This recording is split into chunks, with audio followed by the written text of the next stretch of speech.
Hello guys, কেমন আছো তোমরা সবাই? আশা করছি ভালো আছো, সুস্থ আছো। চলে এসেছি নতুন একটা ভিডিও নিয়ে। আজকের ভিডিওটা যদি তোমাদের ভালো লাগে অবশ্যই লাইক, কমেন্ট, শেয়ার অ্যান্ড চ্যানেলটি সাবস্ক্রাইব করে নেবে। প্রথমে মেলায় গিয়ে আগে ঠাকুরের দর্শন করে নিয়েছি। তারপর ঠাকুর দর্শন করার পরে দুটো ফুল গাছগুলো কিনে নিয়েছি। তারপরে 7 টাকা করে অনেক কিছু পাওয়া যাচ্ছিলো, সেখানে 7 টাকাতে অনেক কিছু জিনিস কিনেছি। তারপরে এই পুতুলগুলো দেখতে ভালো লাগছিলো, কিনিনি, তাই তোমাদেরকে একটু দেখেছি। তারপরে আস্তে আস্তে দিদির ছেলে আর মেয়ে বললো যে আমরা মিকি মাউস উঠবো।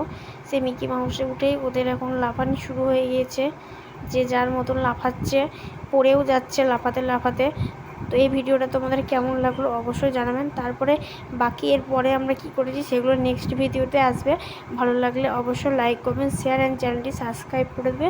আজকের মতন ভিডিওটা এইটুকুই।